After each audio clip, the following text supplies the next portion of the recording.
Hello everyone, this is Vishal and welcome back to my channel believe to learn.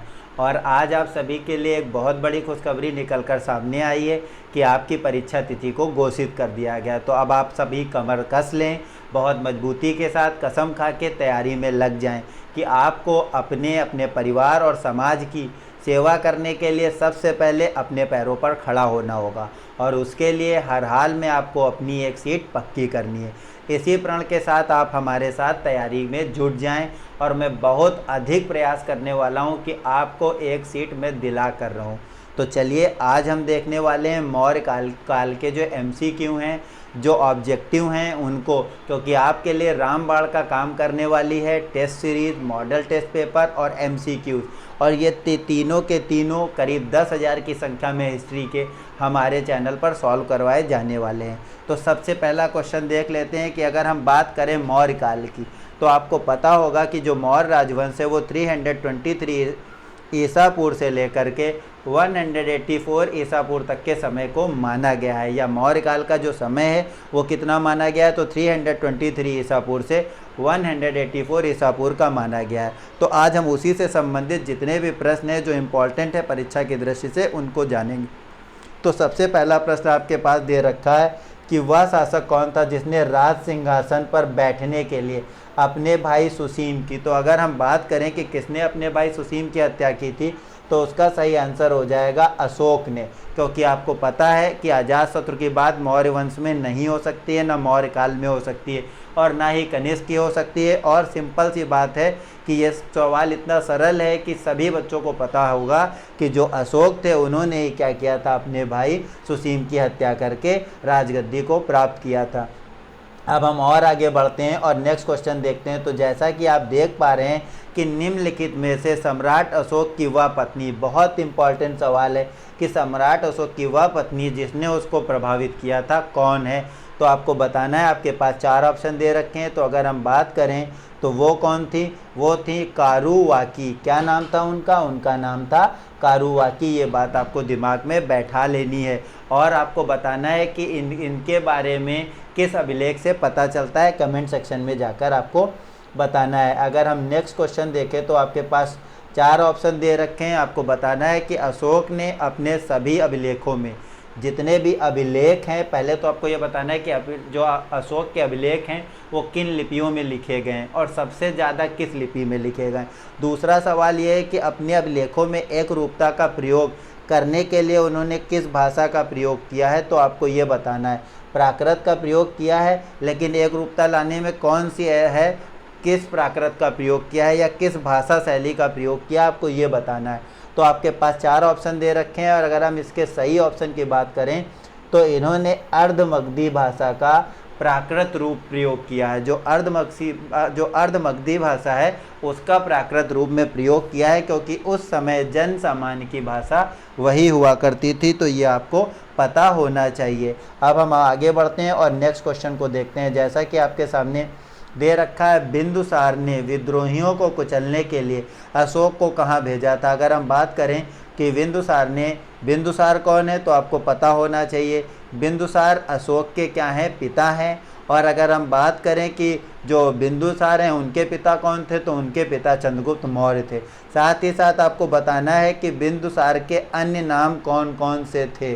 कुल मिलाकर उनके आपको 6 नाम इतिहास में देखने को मिलते हैं, सुनने को मिलते हैं। उन 6 नामों को आपको बताना है कि वायु पुराण में उनका नाम क्या था, जैन ग्रंथ में उनका नाम क्या था, स्ट्रेबो ने उनका क्या नाम दिया, यूनानी लेखक ने उनको क्या कहा, ठीक है। और अगर हम बात करें कि फ्लीट संस्कृत ग्रंथ में उनको क्या बताया गया, तो ये सारी चीज़ें आपको पता होनी चाहिए।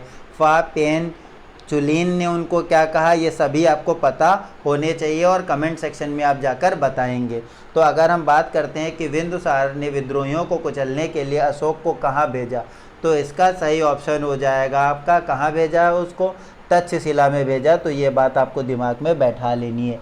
अब हम और आगे बढ़ते हैं और नेक्स्ट देखते हैं। जैसा कि आप देख पा रहे हैं, सवाल है कि किस शहर में अशोक के अभिलेख नहीं हैं।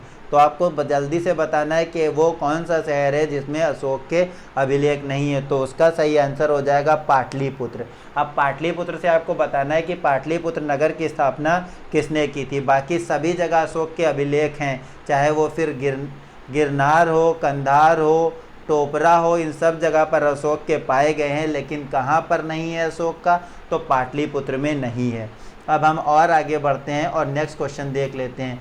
अगर हम बात करते हैं अर्थशास्त्र का जो लेखक है वो किसका समकालीन है, आपको बताना है। तो अर्थशास्त्र के लेखक कौन है, आपको पता है, चाणक्य हैं। और अगर चाणक्य की बात हो रही है तो वो किसके गुरु माने गए हैं, या हर एक बच्चे को पता है। तो अगर हम इसके आंसर की बात करेंगे, हर कोई बता देगा चंद्रगुप्त। इसमें कोई ऐसा है ही नहीं कि जो ना बता पाए। यहाँ पे चंद्रगुप्त विक्रमादित्य के बारे में या चंद्रगुप्त विक्रमादित्य को क्यों नहीं कहा गया, और आपको ये भी बताना है कि चंद्रगुप्त विक्रमादित्य जो है उनके बारे में आपको 2-4 बातें बतानी है कि वो किस प्रकार चंद्रगुप्त से अलग थे। अब हम और आगे बढ़ते हैं और बात करते हैं नंद वंश के पश्चात। बहुत इम्पॉर्टेंट क्वेश्चन है कि नंद वंश के पश्चात मगध पर किस राजवंश ने शासन किया। तो अगर हम नंद वंश की बात करें तो हमने सबसे पहले आपको महाजनपद काल को पूरी डिटेल से पढ़ाया है। सबसे पहले कौन था, हर्यक वंश था। हर्यक वंश में मैंने आपको पूरी डिटेल में पढ़ाया, चाहे फिर वो बिंबसार हो, अजातशत्रु हो, उदयन हो। फिर उसके बाद मैंने शिशुनाग वंश पढ़ाया, उसको पूरी डिटेल में। फिर नंद वंश को पढ़ाया, चाहे फिर वो महापद्म नंद हो या उनके 8 पुत्र हो, या फिर उनके 8 वंशज हों, और या फिर उनका अंतिम वंशज हो जिसे घनानंद का तौर पर जाना जाता था। और घनानंद को मारकर किसने मौर्य साम्राज्य की स्थापना की थी, ये सब मैं आपको बता चुका हूँ। तो यहाँ पे आपसे सरल सा सवाल पूछा गया है कि नंद वंश के पश्चात मगध पर किस राजवंश का, तो बच्चे को पता है कि मौर्य राजवंश का। ये किसी से भी छुपा नहीं, बहुत सरल है, आप हर हाल में बता लोगे। नेक्स्ट में बात कर लेता हूँ। अगर हम बात करते हैं कि मौर्य काल में शिक्षा का सर्वाधिक प्रसिद्ध केंद्र कौन था, तो इसके लिए ऑप्शन की भी ज़रूरत नहीं होनी चाहिए। इसका सीधा आंसर होना चाहिए तक्षशिला, हर एक को पता होना चाहिए। फिर भी हम ऑप्शन देख लेते हैं, आपके पास ऑप्शन भी देख रखा है क्या, तो इसका सही आंसर क्या हो जाएगा, तक्षशिला। अब नेक्स्ट आपके पास आ रहा है मेगास्थनीज की बात अगर करें तो आपको पता है कि मेगास्थनीज के बारे में आपको पूरी डिटेल बता देता हूं कि इनको भारतीय इतिहास के पिता के तौर पर जाना जाता है। ये सेलुकस जो था उसके द्वारा भेजे गए थे राजदूत के तौर पे, किसके, चंद्रगुप्त मौर्य के राज दरबार में। मेगास्थनीज ने इंडिका नामक पुस्तक लिखी थी, तो ये आपको यहीं पे मिल गया। मेगास्थनीज के साथ साथ आपको ये भी पता होना चाहिए कि अगर हम सेलुकस की बात करें तो ये जो हैं थल सेनापति थे सिकंदर के। और अगर हम बात करें सिकंदर का जल सेनापति कौन था, तो निर्याकस था। सेलुकस को चंद्रगुप्त मौर्य ने पराजित कर दिया था। हाँ, तो ये बात भी आपको पता होना चाहिए। सेलुकस किसके द्वारा पराजित हुआ था, तो चंद्रगुप्त मौर्य के द्वारा। इसलिए उसने क्या किया था, अपनी बेटी हेलेना के साथ इनका विवाह कर दिया था। और बहुत सारी बातें हैं जो मैंने डिटेल में बता रखी हैं, पर एमसीक्यू में इतना डिटेल में जाने से टाइम का लॉस होगा। तो हम और आगे बढ़ते हैं और नेक्स्ट देखते हैं। जैसा कि आप देख पा रहे हैं कि अशोक के शिलालेखों में प्रयुक्त भाषा कौन सी है, तो मैंने आपको बोला कि उस समय जन सामान्य की जो भाषा थी उसी का ज़्यादा मात्रा में प्रयोग किया जाता था। तो उस समय जो जन सामान्य की भाषा थी वो प्राकृत थी। ये बात आपको दिमाग में बैठा लेनी है। अब हम और आगे बढ़ते हैं और देखते हैं, जैसा कि आपके पास 4 ऑप्शन दे रखे हैं कि अशोक के मानसेहरा पाकिस्तान एवं शहबाजगढ़ी पाकिस्तान के जो शिलालेख हैं उनमें कौन सी लिपि है। तो अगर भारत से बाहर के जो क्षेत्र है उनमें लिपि की बात होगी तो उसमें ज़्यादातर जो लिपियां हैं, जो लिपि का प्रयोग हुआ है ज़्यादातर, वो किसका हुआ है, खगोष्ठी का। 4 लिपियां थीं, कौन सी, ब्राह्मी, खगोष्ठी, ग्रीक और आरमाइकी। तो आपको पता होना चाहिए कि कहाँ पर किसका प्रयोग किया गया है। अब हम और आगे बढ़ते हैं और फटाफट कोशिश करते हैं, जितनी स्पीड में हो जाए उतना अच्छा, उतना आपका समय बचेगा। कौटिल्य द्वारा रचित अर्थशास्त्र कितने अधिकरणों में विभाजित है या कितने भागों में विभाजित है, तो आपके पास 4 ऑप्शन है और इसका सही आंसर होगा 15 भागों में। कितने भागों में विभाजित है, तो 15 भागों में विभाजित है। हम और आगे बढ़ते हैं और फटाफट करते हुए चलते हैं। अगर हम बात करें कि निम्नलिखित अभिलेखों में से किसमें अशोक का नाम उल्लेख हुआ है या नाम के बारे में आपको सुनने या पढ़ने को मिलता है। तो हम बात करें उस अभिलेख के बारे में कि जहाँ से आपको अशोक के नाम के बारे में मिलता है, तो वो है गुजरा का अभिलेख। ये आपको पता होना चाहिए। सारे अभिलेख के बारे में मैं डिटेल से आपको पढ़ाया है और आगे फिर से एक वीडियो में आपके लिए लेकर आ रहा हूँ, तो आप उसको जाकर ज़रूर देखें। अब हम और आगे बढ़ते हैं और आगे नेक्स्ट क्वेश्चन को देखते हैं। तो जैसा कि आप देख पा रहे हैं कि अगर हम बात करें देव नाम पियादसी या प्रियदर्शी की, अगर तो ये किसकी उपाधि है या किस नाम से कौन व्यक्ति जाना जाता था, तो सभी को इसके बारे में पता होना चाहिए। किसको कौन जाना जाता है इस उपनाम से, तो अशोक को जाना जाता है। ये बात आपको पता होनी चाहिए। अब हम और आगे बढ़ते हैं और नेक्स्ट क्वेश्चन को देख लेते हैं। जैसा कि आपके पास दे रखा है कि कौटिल्य चाणक्य किसका प्रधानमंत्री था। बच्चे का पता है, आपको जल्दी से बताना है कि किसके थे, तो ये चंद्रगुप्त मौर्य के थे। ये आपको पता होने चाहिए। कुछ क्वेश्चंस ऐसे हैं कि जो परीक्षा में ज़्यादातर पूछे जाते हैं, जबकि इनका लेवल इतना हार्ड नहीं है, और बहुत सारे क्वेश्चंस ऐसे हैं जो आपको परीक्षा में फंसाते हैं, तो वो भी आपको एमसीक्यू में मिलने वाले हैं। हम और आगे बढ़ते हैं और चीज़ों को आपको बताते हुए चलते हैं फटाफट। नेक्स्ट क्वेश्चन आप देख पा रहे हैं कि कलिंग विजय के उपरांत अशोक महान ने निम्नलिखित में से किस धर्म को अंगीकार किया या किस धर्म को अपना लिया या उसका फैलाव करने लगा या उसका प्रचार प्रसार करने लगे। तो अगर अशोक की बात होगी तो आप सभी को पता है कि बौद्ध धर्म की बात हो रही है। अब आपको बताना है कि बौद्ध धर्म के अंगुत्तर निकाय में और जैन धर्म के भगवती सूत्र में वो 6 महाजनपद कौन से हैं जो दोनों में कॉमन है। साथ ही साथ आपको ये भी बताना है कि जो गौतम बुद्ध जी हैं उनका गोत्र क्या था, और आपको ये भी क्वेश्चन में जाकर बताना है कि गौतम बुद्ध की माता की मृत्यु उनके जन्म के कितने समय बाद हो गई थी। और आपको ये भी बताना है कि जो कमल है वो गौतम बुद्ध की किस चीज़ का प्रतीक है। अब हम और आगे बढ़ते हैं और चीज़ों को देखते हैं। अगर हम बात करें कि सांची किस कला एवं मूर्ति का निरूपण करता है, तो अगर सांची की बात होगी तो आप सभी को पता है कि जो सांची है वो किस चीज़ की, सांची में स्तूप है, और वो किसकी कला और जो है मूर्ति कला और कला का है, तो वो बौद्ध धर्म के लिए है। इसके लिए आपको ऑप्शन की भी ज़रूरत नहीं है, फिर भी हम ऑप्शन देख लेते हैं। आपके पास 4 ऑप्शन मौजूद हैं। हाँ, तो इसका सही आंसर क्या हो जाएगा, बौद्ध धर्म। अब आपको बताना है कि भगवान बुद्ध की जो पहली मूर्ति है वो किस शैली में है, और सबसे ज़्यादा जो मूर्तियाँ बनाई गई हैं वो किस शैली में है। अब हम और आगे बढ़ते हैं और नेक्स्ट क्वेश्चन देखते हैं। जैसा कि आप देख पा रहे हैं, अगर हम बात करें कि प्रथम भारतीय साम्राज्य स्थापित किया गया था किसके द्वारा, कनिष्क के द्वारा, हर्ष के द्वारा, चंद्रगुप्त मौर्य के द्वारा या समुद्रगुप्त के द्वारा, तो आपको बताना है। अभी हम मौर्योत्तर काल की बात हम अभी मौर्य काल की बात कर रहे हैं, तो आपको बताना है कि इन चारों में से, या अगर सही मामले में कहा जाए कि भारतीय साम्राज्य किसके द्वारा स्थापित किया गया था। जब मौर्य काल की बात होती है तो उससे पहले 3 वंशों को हम पढ़ चुके हैं। किसको हर्यक वंश को, शिशुनाग वंश को और नंद वंश को। चौथे नंबर पे हम मौर्य वंश को पढ़ रहे हैं। लेकिन सही मामले में अगर किसी को भारतीय साम्राज्य का स्थापित करने का श्रेय जाता है तो वो किसको जाता है, ये आपको बताना है कमेंट सेक्शन में। तो अगर हम बात करें तो ये जाता है चंद्रगुप्त मौर्य को। मौर्य साम्राज्य को ही सही मामले में भारतीय साम्राज्य स्थापित करने का श्रेय जाता है। अब हम और आगे देख लेते हैं। आपके पास 4 ऑप्शन है। उत्तराखंड में अशोक का एक शिलालेख स्थित है, तो वो कौन सा है। अगर उत्तराखंड की बात होगी तो वो है कालसी में स्थित। कहाँ स्थित है, कालसी में। ये बात आपको ध्यान में रखना है।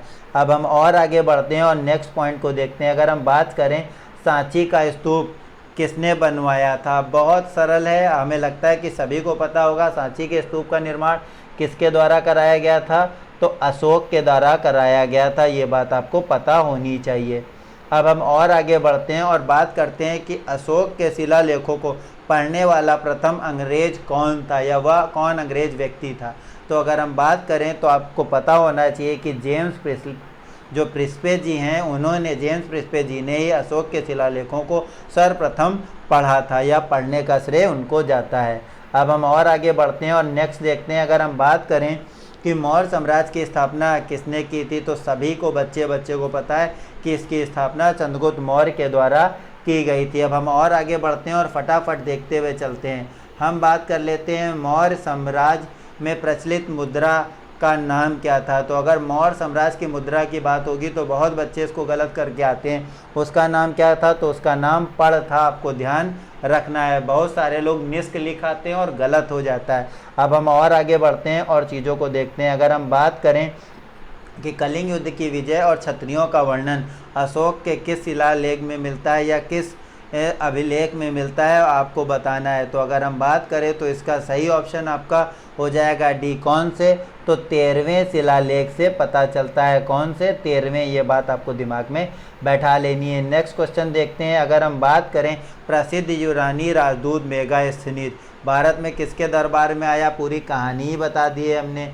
चंद्रगुप्त मौर्य के दरबार में आया। कौन सी पुस्तक लिखी? इतिहास के पिता के तौर पर जाने जाते हैं और उन्होंने मौर्य साम्राज्य के बारे में, चंद्रगुप्त मौर्य के साम्राज्य के बारे में बहुत डिटेल के साथ अपनी पुस्तक में बहुत सारे बातों का वर्णन किया। अब आपको बताना है कि कौन ऐसा इतिहासकार हैं जिन्होंने जो मेगास्थनीज हैं उनकी बातों को काल्पनिक बताया है। अब हम और आगे बढ़ते हैं और नेक्स्ट देखते हैं। अगर हम बात करें कि चंद्रगुप्त मौर्य ने सेल्यूकस को कब पराजित किया था, ये बहुत अच्छा क्वेश्चन है। तो अगर हम बात करें तो कब उसने चंद्रगुप्त मौर्य ने सेल्यूकस को पराजित किया था? तो पराजित किया था 305 ईसा पूर्व में। ये बात आपको दिमाग में बैठा लेनी है, याद रखनी है। अब हम नेक्स्ट देख लेते हैं। जैसा कि आप देख पा रहे हो कि आपसे पूछा गया है प्राचीन भारत का वह प्रसिद्ध शासक जिसने अपने जीवन के अंतिम दिनों में जैन धर्म को अपना लिया था। तो अगर बात होगी कि जैन धर्म को किसने अपनाया था, तो चंद्रगुप्त मौर्य ने अपनाया था। अशोक तो बौद्ध धर्म को बहुत सम्मान करते थे और बौद्ध धर्म का बहुत दिलो जान से उन्होंने प्रचार प्रसार किया, लेकिन जो चंद्रगुप्त मौर्य थे उन्होंने अंतिम दिनों में जैन धर्म को अपना लिया था। और जिन्होंने अपना जीवन का त्याग किस विधि से किया था? संलेखना विधि से। अब आपको बताना है कि संलेखना विधि क्या है। अब हम और आगे बढ़ते हैं और नेक्स्ट देखते हैं। तो जैसा कि आपके पास 4 ऑप्शन मौजूद हैं कि निम्नलिखित में से किसने बड़े पैमाने पर स्वर्ण मुद्राओं या सोने की मोहर चलाई थी? तो सबसे बड़े पैमाने पर किसने चलाई थी? आप सभी को पता है कि अगर हम बात करेंगे कि बड़े पैमाने पर, देखिए यहाँ पर फिर से मैं आपको बोल देना चाह रहा हूँ। सवाल ये पूछा गया है कि निम्नलिखित में से किसने बड़े पैमाने पर स्वर्ण मुद्रा या सोने की मोहर चलाई थी? तो इसका आंसर, अब आप सोचेंगे कि मौर्योत्तर काल चल रहा है तो आप सोचेंगे कि मौर्य काल चल रहा है तो मौर्यों ने ही कराई थी। ये 2 अलग अलग सवाल हैं कि सबसे पहले किसने कराई थी और सबसे ज़्यादा मात्रा में किसने कराई थी। तो आपको कंफ्यूज नहीं होना। जब सबसे ज़्यादा मात्रा की बात हो जाएगी तो किसने कराई थी? कुषाण शासकों के द्वारा कराई गई थी। ये बात आपको दिमाग में बैठा लेनी है। अब हम और आगे बढ़ते हैं और नेक्स्ट देखते हैं। आपके सामने ऑप्शन दे रखा है शक संवत का प्रारंभ किस सम्राट के शासन काल में 78 ईस्वी में हुआ। जब भी आपके सामने शक संवत की बात होगी तो मतलब कनिष्क की बात हो रही है। आपको ये बताना है कि कनिष्क कौन सी बौद्ध संगीति के संरक्षक थे और उस संगीति का जो अध्यक्ष है वो कौन था, ये भी आपको बताना है। अब हम और आगे बढ़ते हैं और बात कर लेते हैं कि तक्षशिला विश्वविद्यालय स्थित था या कहाँ स्थित था, आपको बताना है। तो अगर हम तक्षशिला की बात करते हैं तो आपको पता है कि ये कहाँ स्थित था, ये पाकिस्तान में स्थित था। ये बात आपको दिमाग में बैठाए रखनी है। अब हम और आगे बढ़ते हैं और फटाक से देखते हैं प्राचीन काल में कलिंग का महान शासक कौन था। तो अगर कलिंग के शासक की बात होगी तो आपको पता है खारवेल।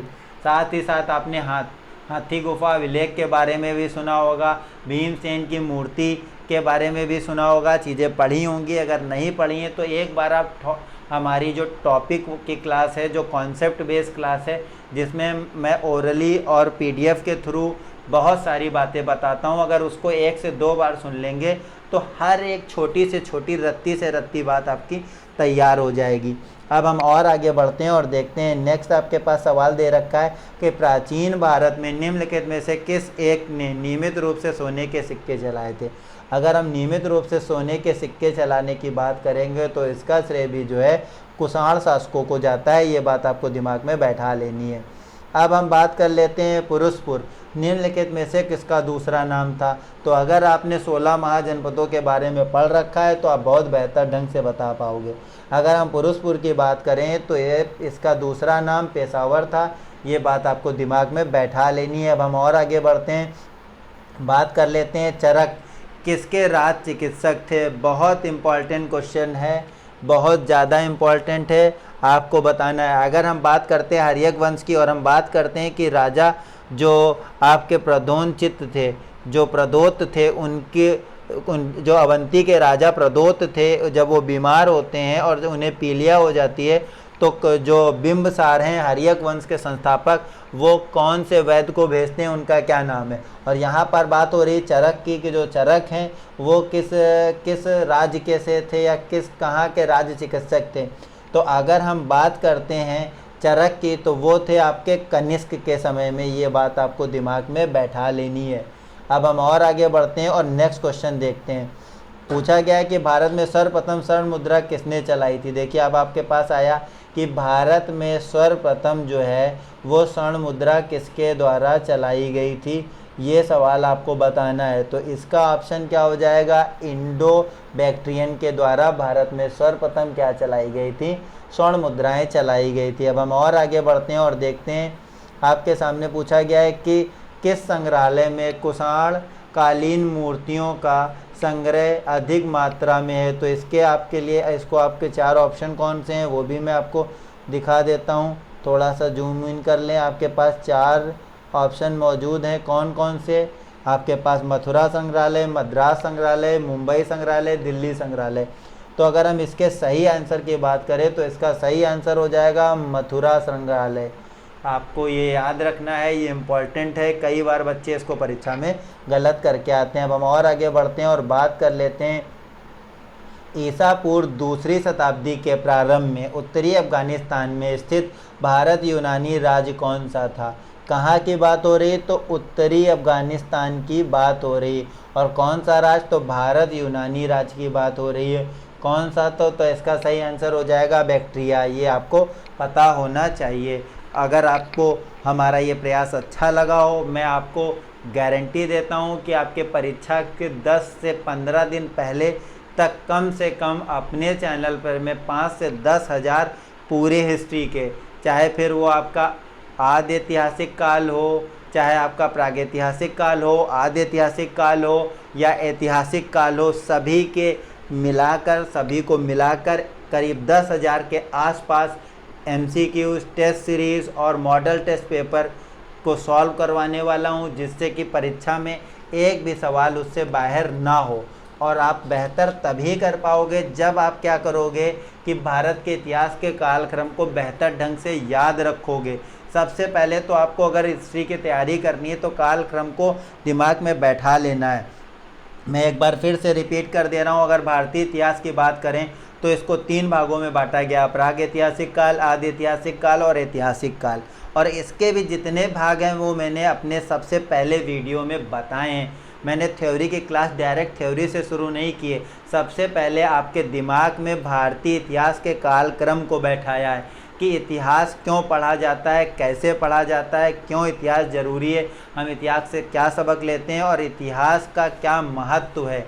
और साथ ही साथ तिथियां याद होने से चीज़ें आपके दिमाग में क्लिक करती हैं और आप चीज़ों को ज़्यादा समय तक याद रख पाते हैं। तो आप जाकर जितनी भी थ्योरी की क्लासेस हैं उनको देखें, वो आपको बहुत फ़ायदा देने वाली हैं। इसी के साथ मैं अपने वीडियो को समाप्त करता हूं। अगर आपको वीडियो अच्छा लगा हो तो प्लीज़ इसे लाइक करें, हमारे चैनल को सब्सक्राइब करें और ज़्यादा से ज़्यादा शेयर करें। धन्यवाद।